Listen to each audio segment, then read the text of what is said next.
आप सभी का मानवीय स्किल्स पर स्वागत है। दोस्तों, अगर आपने अभी तक इस चैनल को सब्सक्राइब नहीं किया है तो प्लीज़ सब्सक्राइब कर लें।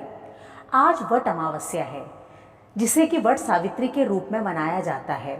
सुहागन स्त्रियां वट वृक्ष की पूजा करती हैं, उपवास रखती हैं और अपने पति की लंबी आयु के लिए प्रार्थना करती हैं।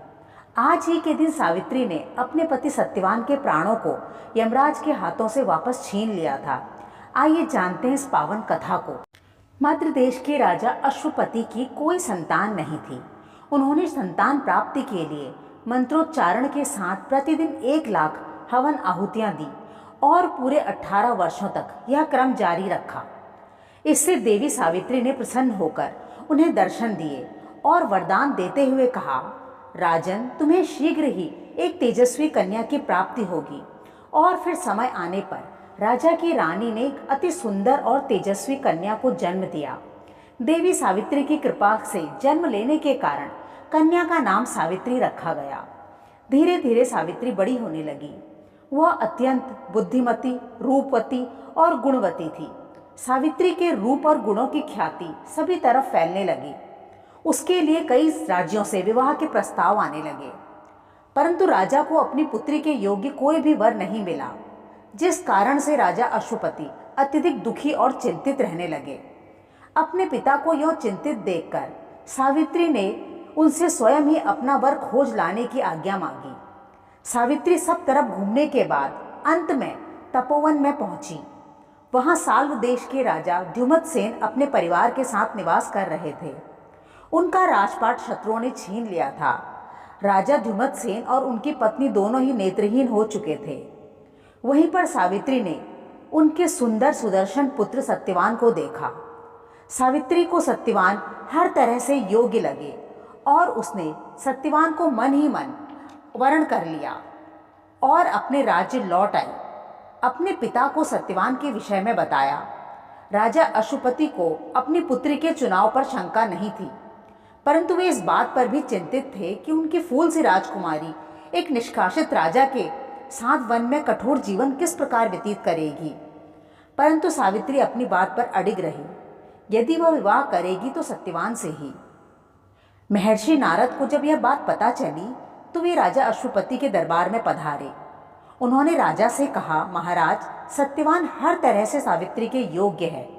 सत्यवान के समान गुणवान, बलवान और धर्मात्मा संपूर्ण पृथ्वी पर कोई अन्य नहीं है।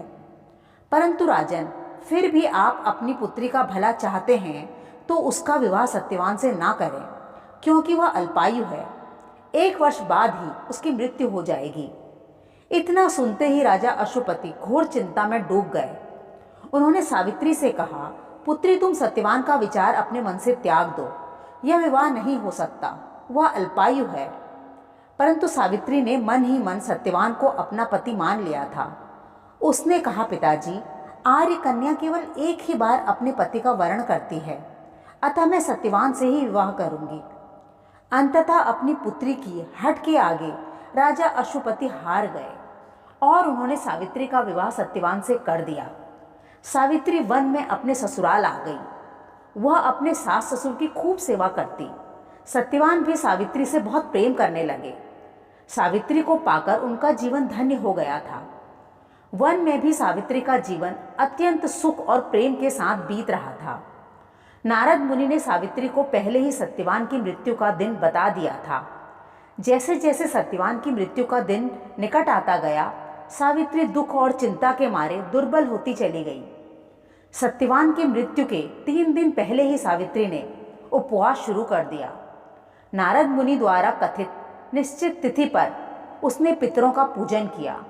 हर दिन की तरह सत्यवान उस दिन भी लकड़ी काटने के लिए जंगल जाने लगे।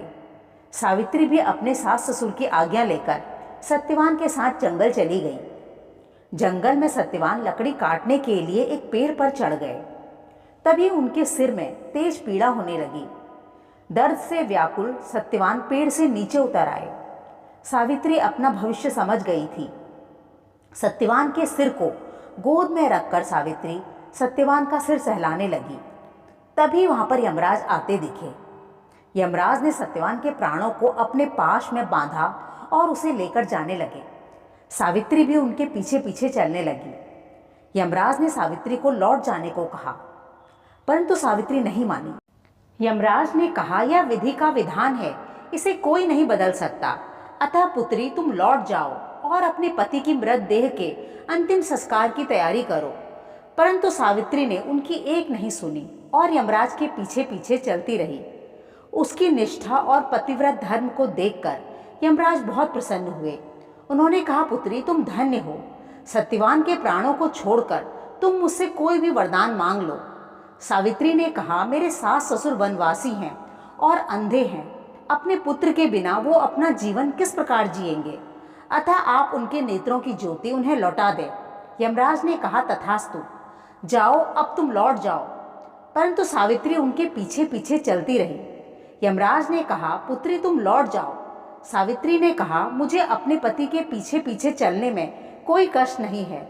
जहाँ उनका स्थान है वहीं मेरा भी। यमराज ने कहा, परंतु तुम्हारा समय अभी नहीं आया है। सावित्री ने कहा, मैं यह सब नहीं जानती। मेरा कर्तव्य तो मेरे पति का साथ देने में ही है। यमराज ने हार कर उससे पुनः एक और वरदान मांगने को कहा। सावित्री ने कहा, मेरे ससुर का राजपाट छिन गया है, उन्हें उनका राज्य पुनः वापस दिला दे। यमराज ने कहा, ठीक है, दिया। अब तुम लौट जाओ। लेकिन सावित्री पीछे पीछे चलती रही। यमराज विचलित हो गए। उन्होंने सावित्री की हट को देखते हुए उससे तीसरा वरदान मांगने को कहा। सावित्री अत्यंत बुद्धिमती और चतुर थी। उसने यमराज से कहा, आप मुझे 100 पुत्रों और सौभाग्यशाली रहने का वरदान दें। यमराज ने सावित्री से पीछा छुड़ाने के लिए तुरंत ही तथास्तु कह दिया। अब सावित्री ने यमराज से कहा, प्रभु, मैं एक पतिव्रता स्त्री हूँ। आपने मुझे पुत्रवती और सौभाग्यशाली रहने का वरदान दिया है। अपने पति के बिना न तो मैं सौभाग्यशाली हो सकती हूँ और न ही पुत्रवती। आपका यह वरदान मिथ्या हो जाएगा। यमराज सावित्री की चतुराई और पतिव्रत को देखकर अति प्रसन्न हुए। अतः उन्होंने सत्यवान के प्राणों को छोड़ दिया। सावित्री उसी वट वृक्ष के नीचे आई जहाँ पर सत्यवान की मृतदेह पड़ी थी। सत्यवान ने धीरे से आंखें खोल दी। सत्यवान को जीवित देखकर सावित्री खुशी से रो पड़ी। दोनों भीगे नेत्रों से खुशी खुशी अपने घर की ओर चल पड़े। वहां जाकर उन्होंने देखा कि राजा द्युमत्सेन और उनकी रानी के नेत्रों की ज्योति वापस आ गई थी। उन्हें उनका राज्य भी वापस मिल गया। इस प्रकार सावित्री सत्यवान ने चिरकाल तक राज्य सुख को भोगते हुए सुखी जीवन जिया। अमावस्या के दिन सावित्री ने वट वृक्ष के नीचे ही अपने पति को पुनः जीवित पाया था। तभी से उस दिन को वट अमावस्या के रूप में मनाया जाता है। सभी सुहागनों के लिए यह दिन शुभ हो। कैसी लगी आपको यह कहानी? हमें कमेंट कर जरूर बताइएगा। मिलते हैं एक ऐसी ही अगली कहानी के साथ। तब तक के लिए धन्यवाद।